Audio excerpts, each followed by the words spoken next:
اولین اقدامی که پیمان ملی تاجیکستان میکنه در روزهای اول این گرفتن پیش روی انتقام. به هیچ وجه حتی اگر لازم شود با اقدام علیه خود نیروهای مبارزین نباید اجازه داد که حتی یک نفر خودسرانه انتقام بگیرد از پیش خودش بدون دادگاه، فقط برای آنکه مثلا حالا مثال زنده بگیریم، خود شما وقتی که برمیگردید میدونی که پدرت رو که اذیت کرد، نام به نام میدونیم. من میدونم که پدرم رو که اذیت کرد، نبیرم رو که اذیت کرد، کلین و برادرم رو تا امروز کی تحقیر میکند و دعوت میکند، نام به نام میدونم. اگر من بیایم شروع کنم انتقام گرفتن از همون نفری که مرا شخصا اذیت کرده است یا خشتوار ما دولت ساخته نمیتونیم. این کشور دیگر آینده نخواهد داشت. همه چیز باید در چارچوب قانون و از طریق دادگاه صورت بگیرد. این معنی ندارد که جنایتکاران به جزا بمانند، اما جنایتکار باید در اساس قانون در یک دادگاه شفاف باید جزا بگیرد، نه به مثل امام علی رحمان که دادگاه پوشیده برگزار میکند.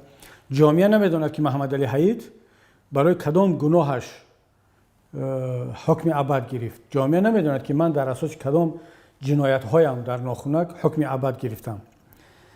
اما برای امام علی رحمان و برای کسانی که این جنایت ها را کردن جامعه میداند، باید بداند.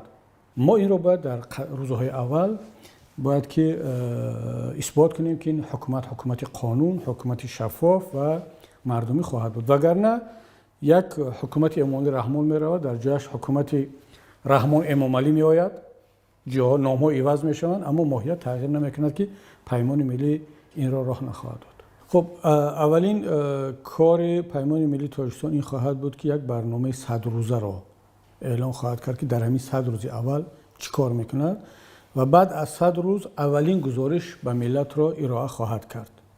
این وقتی که ما میگیم یک دوره گزارش 3 ساله پیش بینی شده است، این معنی ندارد که ما بعد 3 سال با مردم به ملت گزارش میدیم. نه، 100 روز اول باید که مردم گزارش رو از این حکومت جدید بگیرد و خود مردم، جامعه شهروندی، ملت تصمیم میگیرد که آیا اون کارهایی که رفته ایستاده است درست هست یا نیست.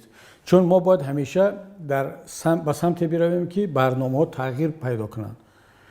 این وقتی که در دوام 100 روز اول میبینیم که نه، اون راهی که رفته ایستادیم، نفرانی که آمدن درست رفتار نکرده ایستادن، باید زود عوض شوند و به هیچ کس باید که گذشت کرده نشود.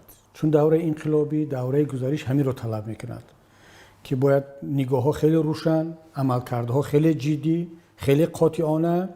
مردم باید در زندگی هر روزش هر هفته احساس کند که زندگیش بهتر شده ایستاده است، مناسبتش با مردم بهتر شده ایستاده است، دلگرمی بیشتر می شود.